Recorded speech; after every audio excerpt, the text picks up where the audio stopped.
Hello, crafty friends! It's Alicia here with a project for Tailored Expressions. In today's video, I'm going to show you how to make 4 quick and easy baby cards with some fun added texture. Starring on today's cards is the new Bundle of Joy rubber stamp set and coordinating dies. I'm going to be making my own pattern cardstock and using one of the cards from Happy Half Sheet Volume 2 for my layouts. I will also be using the Circle Stacklets die set and the Burlap embossing folder. For cardstocks, I got out sugar cube, potato chip, mint julep, and lavender glaze. I will also be using some TE vellum. To stamp my pattern cardstock and sentiments, I got out lavender glaze, mint julep, toffee, gumball, cupcake, and potato chip. For stamping, I will be using the TE exclusive Teal Misti, the Just Press tool, and some clear stamping blocks. To hold everything together, I will be using foam sticky strips and the glue press. Let's get crafty! When I stamp my own pattern cardstock, I like to pair up the stamps to the color ink I want to use for each ahead of time. So for the first one, I'm going to select the rocking horse for the toffee, and then I grabbed a few of the other stamps and placed them onto the ink pad lids. Now later, once I'm done stamping each of the images, I do stick it right back on the lid in case later I need to go fill in any areas. I'm going to start with one of the largest images that I'll be stamping. In this case, it is a rocking horse using the toffee ink. The piece of sugar cube in front of me is 8.5 by 5.5, and now I'm going to make my own pretty pattern cardstock.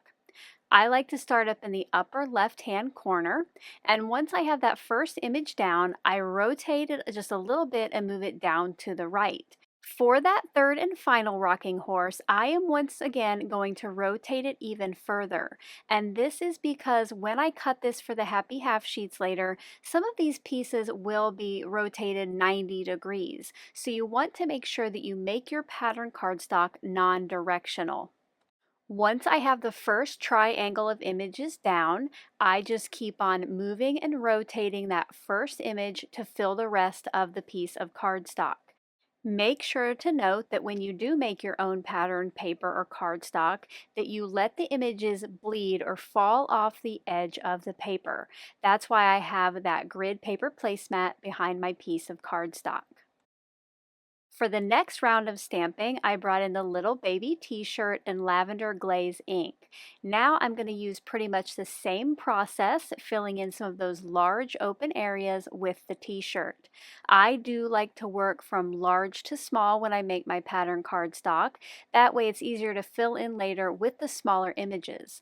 Now when you make yours, you might have the images overlap, and that is perfectly fine. I would just make sure not to use two colors that if they do blend together a little bit, that they don't make a brown or a color that you wouldn't want. I continued stamping the rest of the piece of cardstock with the remaining images and ink colors until it was pretty nice and full. You might have noticed in the bottom right-hand corner of the grid paper placemat, I have been testing out each of the stamps with the next ink. This is going to get you a nice feel for what the stamp feels like and if you like the ink color, because when you're doing this free-range stamping like this, you do kind of only have one chance. Now, if you do happen to notice that you got a little oopsie, you could always cover that up later, maybe with a sentiment or some embellishments. Here is a look at my finished piece of pattern cardstock. You can pause the video here if you want to follow my layout. Next, I want to add some texture to that stamped piece with the Burlap embossing folder. Now, even though this embossing folder is nice and large, it's not quite big enough for a half sheet of cardstock.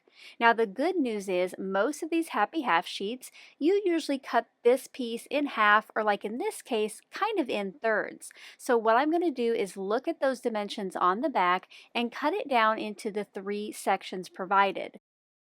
Now I won't give you any dimensions here because if you get the Happy Half Sheets, you will have those right in front of you, but you will see here how I cut it into those 3 sections. Now that that piece is cut down a little bit, I can take it off camera with the embossing folder to add the texture. I just love how this kind of makes it look like a waffle baby blanket. Once that texture was added, I'm going to cut each of these sections down to their final needed sizes.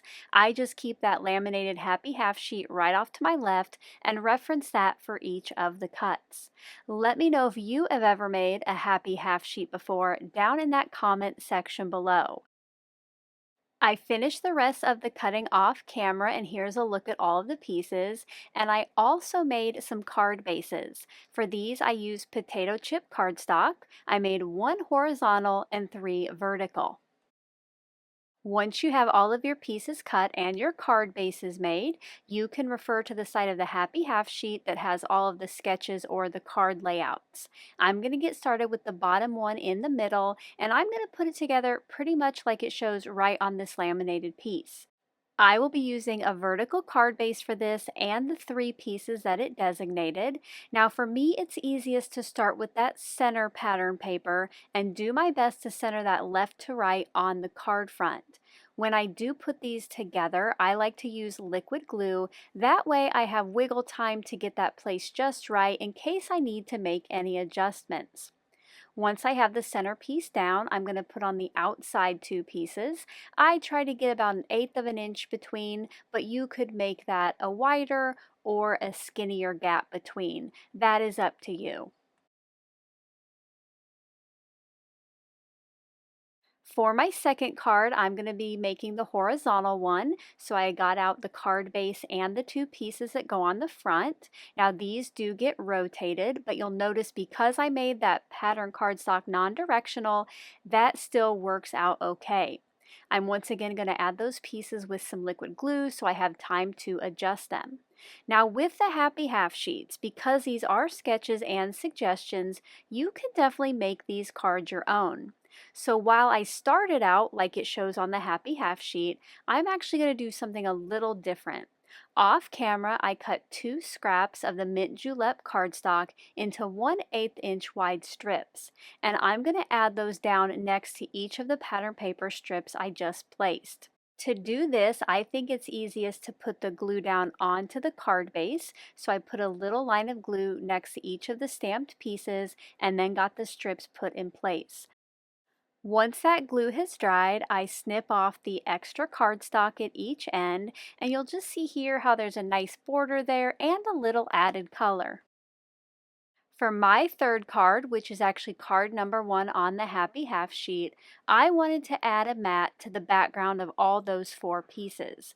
So off camera, I cut a piece of mint julep cardstock that is a 3 1/8 inch square.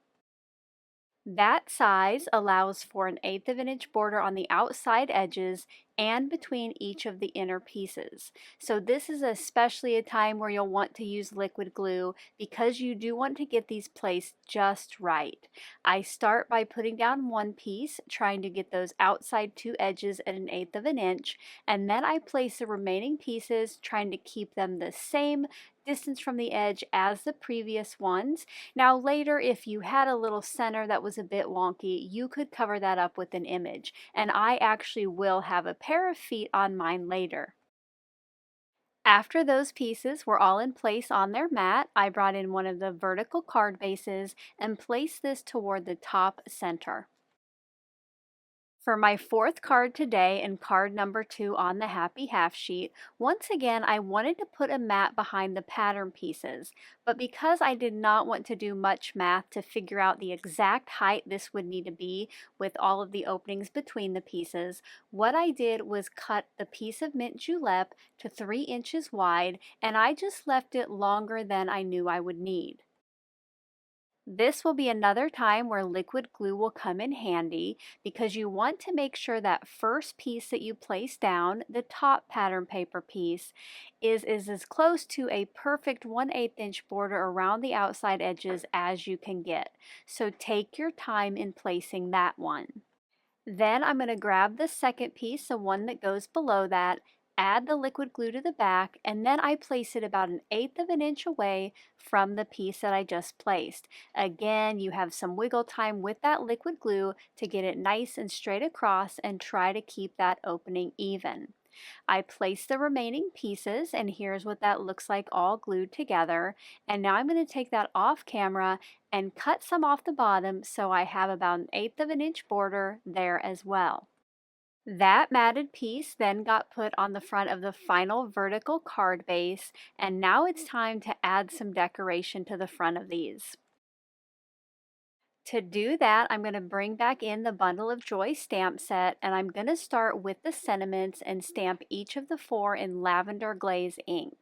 I just got out a scrap of sugar cube cardstock and placed the sentiments down on that, and once I got those picked up with the door of the Misti, I inked them up and stamped them twice with the purple ink, just so I had a little bit of a darker shade for the final cards. I brought in the coordinating Bundle of Joy die set to cut these out, and while I was off camera doing that, I cut out a shadow for 3 of those using Lavender Glaze cardstock, and for the 4th sentiment, I decided to cut it out with a circle, and I added some of the hearts in Cupcake ink around it. I also stamped and die cut 3 of the other images from the set using the same inks I did when I stamped the pattern paper. To create my shadowed sentiment pieces, I added liquid glue to the front of the Lavender Glaze copy and then placed my sentiment piece a little up and to the left from that. This is a great way to add a little extra color and help offset the sentiment from the background of the card. Now, after this was done, all of the pieces for the card were ready, so I finished the embellishing and the assembly off camera, and here are some close-up looks at all of the finished cards. Thank you so much for taking the time to watch today's video. If you enjoyed the process, a thumbs up is appreciated. And if you're not already a subscriber, we do hope you'll click on the button below so you're the first to know about our latest videos. To find out more about the products I used today, you can check out the links in the description box below or visit the Tailored Expressions online store at tailoredexpressions.com.